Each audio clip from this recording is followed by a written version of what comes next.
지난 시간 우리는 하나님의 역사, 성령님의 역사하심과 인도하심 속에서 베드로가 고넬료의 종들을 만나게 되고 결국 그들을 쫓아서 고넬료의 집으로 떠나게 되는 그러한 내용을 함께 살펴봤습니다. 오늘 말씀은 드디어 이제 고넬료와 베드로가 처음으로 이제 만나게 되는 그러한 내용을 다루고 있는데요. 이 두 사람의 만남은 복음이 유대인을 넘어서서 이방인들에게도 전파될 수 있다. 하나님의 복음의 빛이 이방인들에게도 비춰진다라는 것의 시작점이기 때문에 굉장히 이 사건은 중요하다라고 말할 수가 있습니다. 과연 오늘 이 두 사람은 만나서 무슨 대화를 나눴고 어떠한 일이 그 가운데 있었는지 그 내용을 우리가 좀 함께 살펴보면서 은혜를 나누도록 하겠습니다. 첫 번째는 고넬료에 대한 내용을 좀 함께 살펴보려고 하는데요. 첫 번째 내용은 은혜를 사모하는 고넬료라는 내용입니다. 고넬료는 하나님을 경외하는 의인이었지만 동시에 고넬료는 하나님의 은혜를 사모하는 사람이었습니다. 사도행전 10장 24절 말씀인데요. 우리 한 번 더 읽어보도록 하겠습니다. 시작.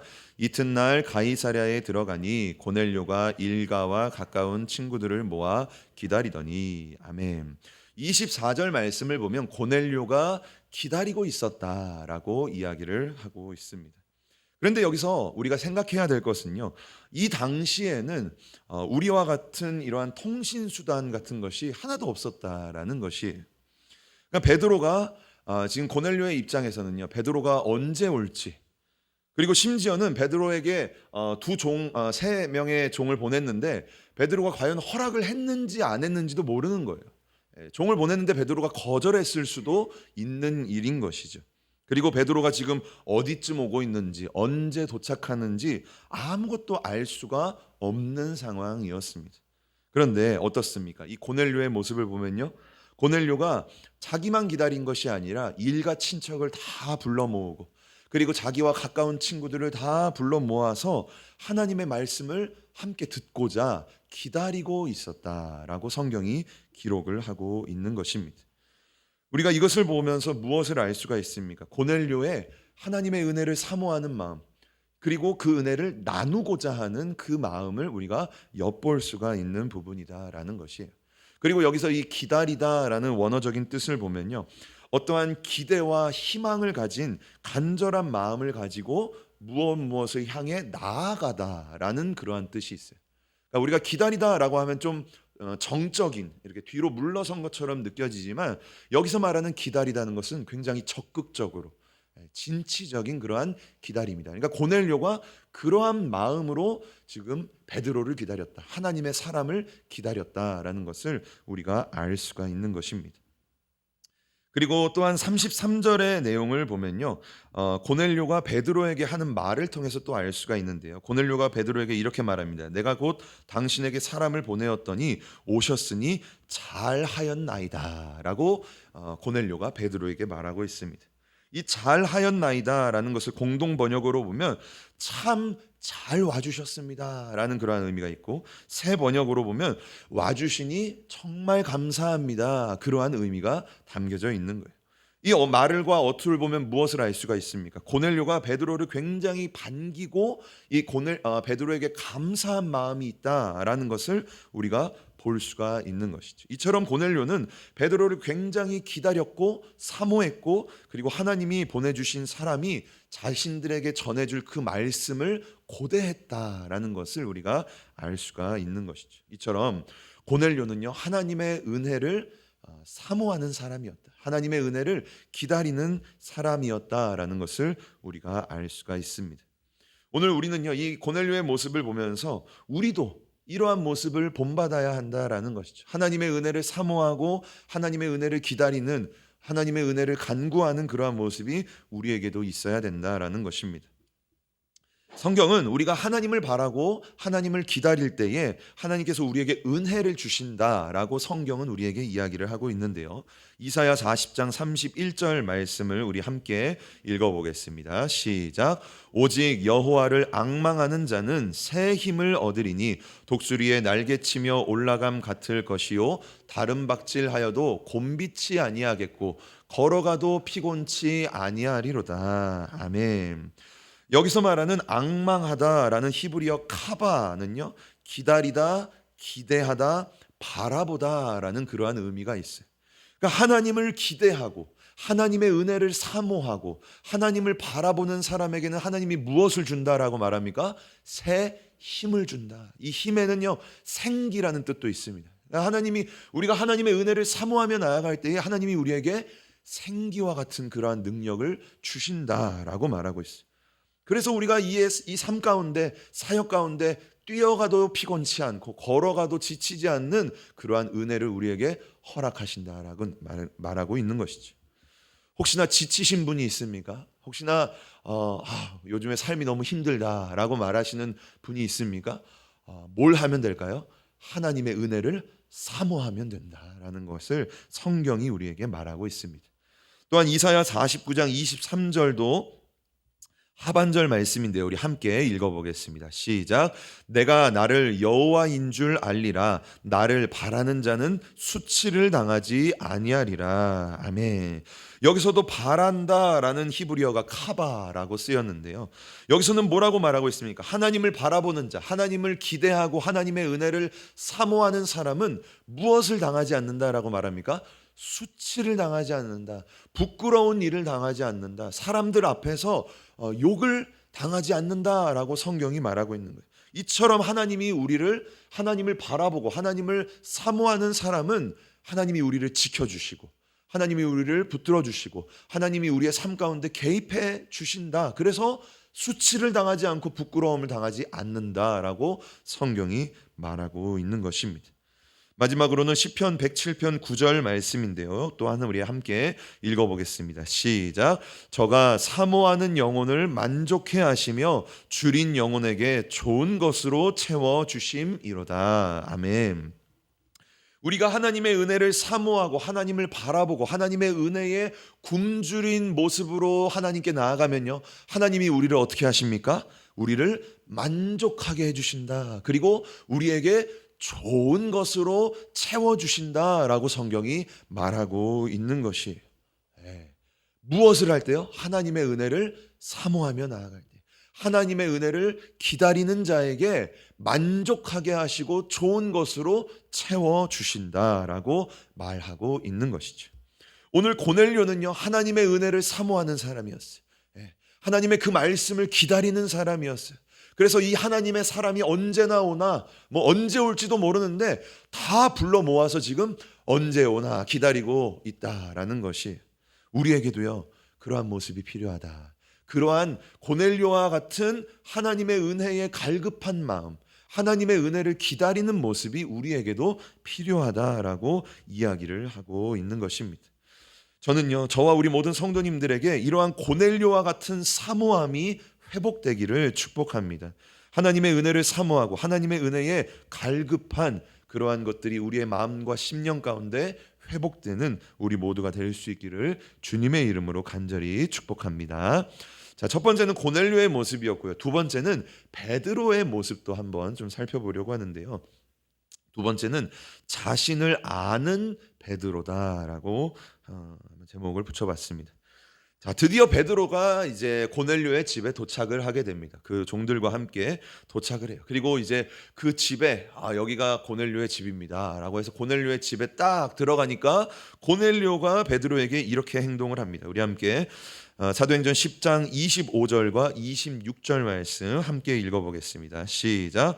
마침 베드로가 들어올 때에 고넬료가 맞아 발 앞에 엎드려 절하니 베드로가 일으켜 가로되 일어서라, 나도 사람이라 하고. 아멘. 성령님께서 말씀하셨던 그 하나님의 사람, 애타게 기다렸던 그 베드로가 딱 문 앞에 이제 들어오는 거예요. 고넬료가 얼마나 반가웠겠습니까? 그래서 막 달려가서 그 베드로 앞에 나아갑니다. 그리고 그 베드로 앞에 어떻게 행동합니까? 엎드려서 절을 했다라고 이야기를 하고 있는 거예요. 그러자 베드로가 그 고넬료에게 이렇게 이야기를 하죠. 그를 일으켜 세우며 말하되 일어서라, 나도 뭐다? 사람이다 라고 이야기를 하고 있는 거예요. 무슨 말입니까? 나도 당신과 똑같은 존재다, 똑같은 사람이다. 그러니까 절하지 말라라고 이야기를 하고 있는 것이죠. 자, 고넬료를 만나기 전에 베드로의 모습이 어땠습니까? 예, 베드로의 모습. 우리가 지난번에 이제 계속 살펴봤던 이 베드로의 사역의 모습이 어떻습니까? 베드로가 설교를 하면 몇 천 명이 돌아왔습니까? 3천 명이 회개를 하고 예수님을 믿었다라고 말해요. 그리고 베드로가 요한과 함께 성전 앞에서 그 앉은뱅이, 나면서부터 앉은뱅이였던 사람의 손을 잡아서 일으키니까 어떻게 됩니까? 다리에 힘을 얻고 그 사람의 앉은뱅이의 모습이 회복되었다라고 말하고 있어요. 그리고 사도행전 9장 말씀을 보면 베드로가 기도를 해주니까, 손을 얹고 기도를 하니 8년 된 중풍병이 낫게 되고, 그리고 심지어 죽었던 도르가가 살아나는 그러한 역사가 일어났다라는 것이에요. 이처럼 성경에는 기록되지 않았을지 모르겠지만 베드로의 기도, 베드로의 사역을 통해 수많은 기적들이 나타나고 수많은 사람들이 예수님께로 돌아왔다라는 거예요. 그리고 이 베드로는요, 사도였고 수많은 그리스도인들이 베드로를 존경하고 따르는 사람, 그 사람이 바로 베드로였다라는 것입니다. 자, 우리 성도님들이, 만약에 저와 우리 성도님들이 이와 같은 베드로라면, 우리 성도님들이 기도하면요 막 중풍병이 나요. 죽은 사람도 살아나요. 막 저처럼 설교 한번 하면 막 3,000명, 5,000명이 돌아와요. 그러면 우리의 어깨가 어떻게 될까요? 예, 우리의 이 마음이 어떻게 될까요? 이 교만이 어떻게 될까요? 하늘을 찌르지 않을까요? 예, 그렇죠? 예, 뭐 그러한 일이 없어도 그냥 우리의 연약한 모습만 봐도 그럴 것 같습니다. 스스로 착각하게 되는 거예요. 아, 내가 막 좀 대단한 그릇처럼, 내가 저 사람보다는 조금 더 대단한 그릇 아닐까, 내가 저 목사님보다는 좀 더 하나님의 사람이지 않나라는 그러한 심취에 빠지게 되는 거죠. 그리고 내 안에 교만이 막 싹트지 않을까. 우리가 생각만 해도 충분히 그럴 수 있다라는 것이. 그런데 오늘 베드로의 이 모습을 보면요, 베드로는 그러한 교만에 빠지지 않았다라는 것이, 자신의 영적인 위치를 알았다라는 것입니다. 베드로가요, 누구의 이름으로 사람들에게 기도를 해줬습니까? 베드로가요, 누구의 이름으로 설교를 했습니까? 바로 예수 그리스도다라는 것을 베드로는 알고 있었던 거예요. 내 능력으로 기적이 일어나고, 내 능력으로 병이 낫고, 내 능력과 내 말솜씨로 사람들이 주님께로 돌아온 것이 아니라, 나는 아무것도 아니지만 예수 그리스도의 이름으로 기도할 때에 병이 낫고 사람이 살아나고 하나님께로 돌아오는 역사가 일어난다라는 것을 베드로가 누구보다 정확하게 알았다라는 거예요. 그렇게 되었으니 베드로 안에는요, 교만이 없었다라는 것이죠. 고넬료가 베드로 앞에 절을 하고 엎드리자 베드로가 뭐라고 말합니까? 나는 그런 사람이 아닙니다. 나도 당신과 똑같은 사람이다라고 이야기를 하고 있는 것이죠. 400년 동안 이 예루살렘 이스라엘 가운데 선지자가 한 명도 없었습니다. 그러다가 갑자기 하늘에서 세례 요한이라는 사람이 뚝 떨어졌어요. 그리고 막 사람들에게 회개의 말씀을 전파하고 사람들에게 세례를 줍니다. 그러니까 사람들이 무슨 생각을 했냐면요, 저 사람이 메시아다라는 생각을 했어요. 막 사람들이 쫓아다니고, 사람들이 막 치켜 세우고, 사람들이 막 수근수근 거리는 거예요. 그러자 세례 요한이 그 사람들에게 뭐라고 말합니까? 요한복음 1장 20절 말씀을 보면 세례 요한이 이렇게 말합니다. 나는 메시아가 아닙니다 라고 말하는 거예요. 나는 그리스도가 아니다. 그 이후의 말씀도 보면요, 나는 엘리야도 아니고 나는 선지자도 아니다 라고 아주 단호하게 말을 한다라는 것이죠. 사도 바울이요, 어떤 도시에서 앉은뱅이를 고치니까 그 사람들이 바울을 보며 저 사람 신이다 라고 얘기해요.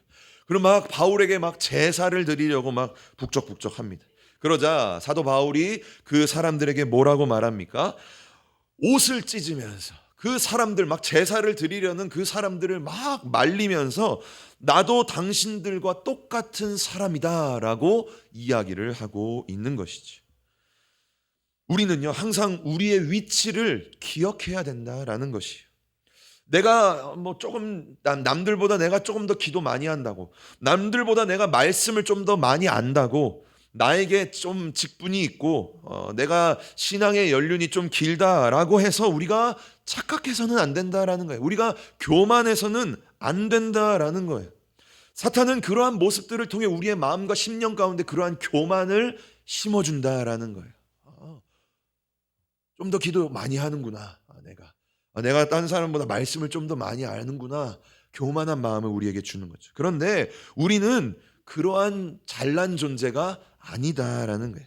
우리는 어떤 존재입니까? 로마서 7장 24절 말씀인데요. 우리가 한 목소리로 함께 읽어보겠습니다. 시작. 오호라 나는 곤고한 사람이로다. 이 사망의 몸에서 누가 나를 건져내랴. 아멘. 우리는 어떠한 존재입니까? 우리는요 곤고한 사람이다. 비참한 존재다라고 말하고 있는 거예요. 우리는요 사망의 몸을 입고 있는 연약하고 연약한 존재다라는 것이에요. 하나님 없이는, 성령님 없이는 우리는 아무것도 할 수 없는, 소망이 없는 존재가 누구다? 나다라는 것을 우리는요 늘 생각하면서 살아야 돼요. 그러지 않다 보면 어느샌가 내 안에 교만이 생긴다라는 거예요. 내가 뭔가 좀 더 하나님께 하는 것 같고, 내가 뭔가 좀 더 영적으로 깨어 있는 것 같은 교만이 생기게 된다라는 것이죠. 우리는요 모두 다 연약한 존재입니다. 하나님의 은혜 아니면 단 하루도 살아갈 수 없는 존재다라는 거예요. 하나님께 붙어있지 않으면, 성령님께 붙어있지 않으면 언제 나의 이 추악함이 드러날지 모르는 존재가 바로 나이다라는 것을 우리가 생각해야 하는 것이죠. 그러므로 우리는 어떻게 해야 합니까? 늘 하나님을 의지해야 돼요. 늘 기도해야 돼요. 그렇죠? 하나님, 오늘도 나의 교만이 나타나지 않게 하시고, 하나님 오늘 하루도 내가 주님 앞에 정말 겸손한 모습으로, 정말 내가 다른 사람보다 더 남을 더 낮게 여기며 높게 여기며 살아갈 수 있는 존재가 될 수 있게 해달라라고 우리가 날마다 기도하는 사람이 되어야 한다라는 것이죠. 그럴 때에 우리도 오늘 이 베드로의 고백처럼 나도 당신과 똑같은 사람입니다 라는 그러한 고백을 우리가 할 수 있다라는 것입니다.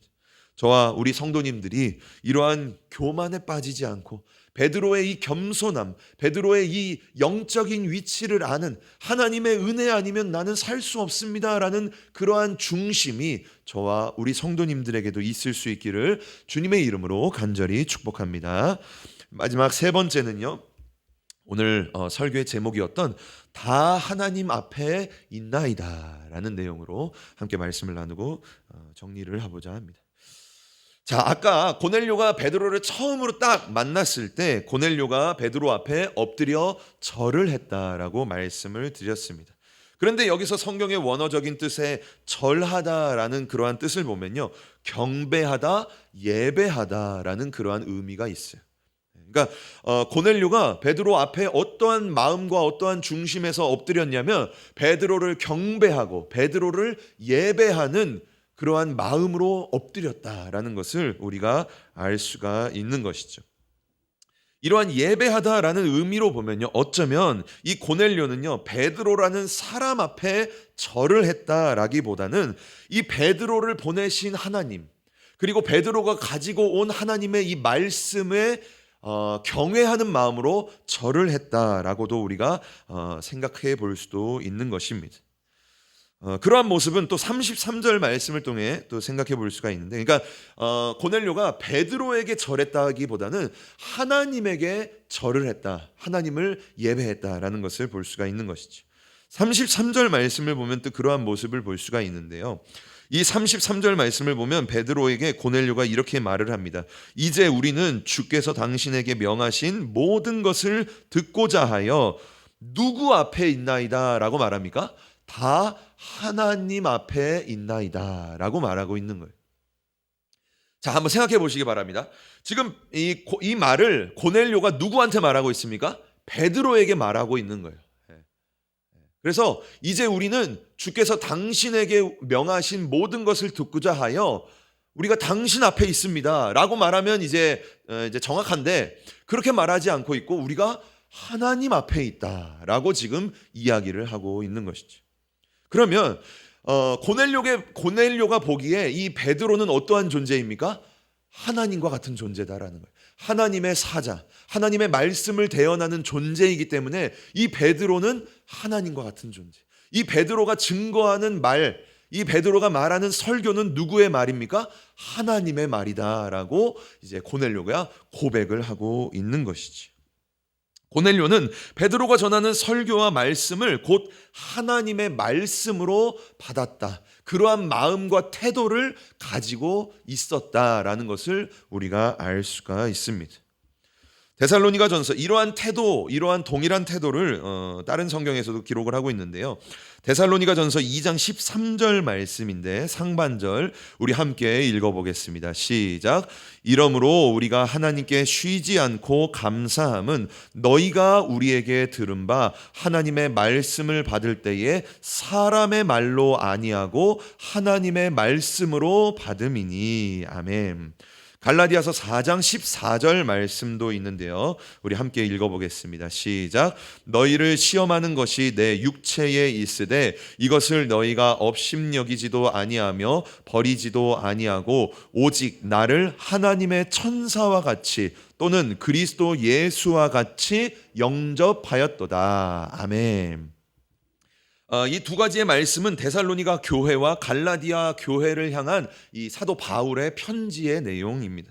그런데 이 모습을 보면요, 오늘 고넬료의 모습이 보인다라는 것이에요. 그 앞의 모습을 보면요, 데살로니가 전서의 내용을 보면 이렇게 말하고 있죠. 하나님의 말씀을 받을 때, 그러니까 사도 바울이 하나님의 이 말씀을 이 성도들에게 증거할 때에 성도들이 어떠한 태도와 마음으로 받았습니까?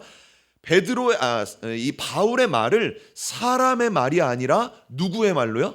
하나님의 음성으로, 하나님의 말씀으로 받았다라는 거예요. 그런데 오늘 고넬료도 뭐라고 말했습니까? 우리가 하나님 앞에 있습니다. 하나님의 음성을 들려주세요라고 말을 하고 있다라는 거예요.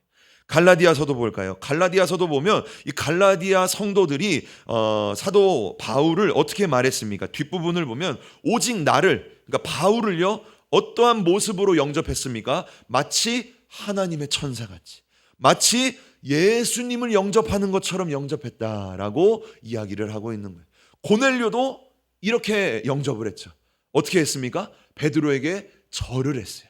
뭐 하듯이? 하나님께 예배하듯이, 하나님께 경배하듯이 베드로에게 절을 했다. 이러한 마음과 태도가 오늘 고넬료에게 있었다라는 것을 말씀드리고 싶은 것입니다. 이처럼 고넬료의 그 중심과 마음에는 무엇이 있었습니까? 하나님의 말씀을 향한, 하나님의 그 은혜를 향한 열정과 열망과 갈급함이 있었다라는 거예요. 그 마음을 우리가 기억했으면 좋겠다라는 거죠. 그러한 모습들을 이제 베드로가 보게 되었습니다. 베드로가 이처럼 열망이 있고 이처럼 간절하구나라는 것을 베드로가 보고 감탄을 하게 됩니다. 마치 예수님이요, 가나안 여인의 믿음에 감탄하면서 여자야 너의 믿음이 정말 크구나라고 이렇게 감탄하셨던 것처럼 오늘 베드로도 고넬료에게 이렇게 말을 합니다. 사도행전 10장 34절과 35절인데요. 우리 함께 읽어보겠습니다. 베드로가 어떻게 감탄을 했는지 함께 읽습니다. 시작. 베드로가 입을 열어 가로되 내가 참으로 하나님은 사람의 외모를 취하지 아니하시고 각 나라 중 하나님을 경외하며 의를 행하는 사람은 하나님이 받으시는 줄 깨달았도다. 아멘. 오늘 말씀으로 보면 뭐 베드로가 그렇게 감탄했나라고 볼 수 있겠지만 원어로 보면요 이렇게 말한 거예요. 베드로가 내가 깨달았다라고 시작을 해요. 감탄이에요. 내가 이제 알았다라고 박수를 치면서 오늘 고넬료에게 이렇게 말을 하고 있는 거예요. 뭘 깨달았습니까? 내가 깨달았는데 하나님은 외모를 취하지 않는구나. 하나님은 겉모습을 취하지 않는구나. 하나님은 혈통과 민족이 아니라 하나님은 중심을 보시는구나. 내가 이걸 오늘 정말 깨달았어요 라고 이야기를 하고 있는 거예요. 박수를 치며 고넬료의 그 믿음, 고넬료의 그 중심과 태도를 칭찬했다라고 이야기를 하고 있는 것입니다. 그리고 베드로가 그러한 감탄 속에서 하나님의 말씀을 그 사람들에게 증거할 때에 어떠한 역사가 일어납니까? 사도행전 10장 44절을 보면요, 이렇게 말합니다. 베드로가 이제 이 말을 할 때, 그러니까 설교를, 하나님의 그 복음을 증거할 때에 성령이 말씀을 듣는 모든 사람에게 내려왔다라고 이야기를 하고 있어요. 말씀을 듣고 있는데 성령의 불이 각 심령 가운데 내렸다. 그리고 그들이 방언을 말하고 그들이 하나님 앞에 예언을 하는 그러한 일이 일어나게 되었다라는 겁니다. 왜 이러한 일이 일어납니까? 하나님의 말씀에 대한 갈급한 마음. 그렇죠? 하나님의 말씀을 사람의 말이 아니라 하나님의 음성으로 들을 때에 이러한 역사가 일어나게 되었다라는 것입니다. 말씀의 결론을 내리면서 저는 오늘 말씀을 준비하면서 이러한 생각이 들었습니다. 이 고넬료의 고백이 정말 귀하다라는 생각이 들었어요. 무슨 고백입니까? 우리가 다 하나님 앞에 있습니다 라는 이 고백이었어요. 어떻습니까? 우리 성도님들은 예배하면서, 우리가 지금도 예배하고 있고 하나님의 말씀을 우리가 함께 나누고 있습니다. 그런데 저와 우리 성도님들은 지금 어떤 마음으로, 어떠한 태도로 하나님에게 예배를 드리고 있고 하나님의 말씀을 대하고 있습니까? 그러면서 저도 한번 생각해 봤어요. 설교를 준비하면서 나는 그러면 금요일날, 주일날 또 다른 시간에 어떠한 마음으로 예배 드리고 있는가. 저의 모습을 보니까요, 이런 모습을 발견해요. 그저 오늘 예배 드리는 날이니까 습관적으로, 때로는 별 생각 없이 예배할 때가 있다 없다? 있다라는 거예요. 오늘 수요일이네, 시간 됐네, 7시 20분이네, 아니면 조금 거리가 있는 분들은 7시네, 빨리 나가야겠다. 막 짐 싸가지고 막 7시 20분에 딱 와가지고 이제 찬양하고 좀 지각할 때도 있고, 그럴 때가 있다라는 거예요. 저도 다른 사람 얘기하는 게 아니에요. 그리고 하나님의 말씀을 들을 때, 설교 들을 때도 어떻습니까? 오늘 그냥 말씀 읽고 오늘 목사님이 이 말씀 가지고 뭘 말하려나, 그냥 별 기대 없이 그냥 목사님이 오늘 뭐라고 말하려나 라는 그러한 마음으로 말씀 들을 때가 있다 없다? 있다라는 거예요. 우리에게는요, 오늘 이 고넬료와 같은 중심이 회복되어야 된다라는 거예요. 고넬료는요, 정말 예배를 사모하는 마음, 그 하나님의 사람이 증거하는 그 말 한마디 한마디, 그거를요, 사람의 말이 아니라 하나님의 음성으로, 하나님이 지금 나한테 말하고 있는 거야. 그러면 내가 귀를 번쩍, 눈을 크게 뜨고 들어야 될까요? 안 들어야 될까요? 들어야 된다라는 거예요. 말 한마디도 빠짐없이 다 들어야 되는 거예요. 적어야 되는 거예요. 그렇죠? 고넬료가 그러한 마음으로 지금 오늘 베드로가 말하는 그러한 말씀, 그러한 설교를 들었을 것이다 라는 거예요. 그리고 예배를 드릴 때에도 그러한 마음을 가지고, 언제나 우리가 지금 예배 드리려나 언제 올지도 몰랐잖아요. 그렇죠? 이게 하루가 걸릴지 이틀이 걸릴지 몰랐어요. 그런데 그 고넬료의 중심은요, 그 예배를 사모하면서, 그 하나님의 사람이 왔을 때 우리가 드릴 그 예배를 사모하는 마음으로 그 예배를 준비했다라는 것을 우리가 알 수가 있는 것이죠. 우리가 예배할 때에 하나님 앞에 나아가는 심정으로, 그렇죠? 금요일 날 한번 적용해 보세요. 금요일 날 내가 예배하는데 내가 지금 하나님 앞에 나아가는 거예요. 차를 타고 또는 집에서 나와서 걸어갈 때에 지금 내가 지금 어디 가고 있는 거예요? 교회 가고 있는 게 아니에요. 그렇죠? 예배당 가고 있는 게 아니라 하나님 앞에 내가 지금 나아가고 있다라는 거예요. 그리고 내가 이 자리에 딱 앉아서 눈 감고 기도할 때에 뭐라고 기도해야 되는 겁니까? 하나님, 내가 지금 하나님 앞에 왔습니다.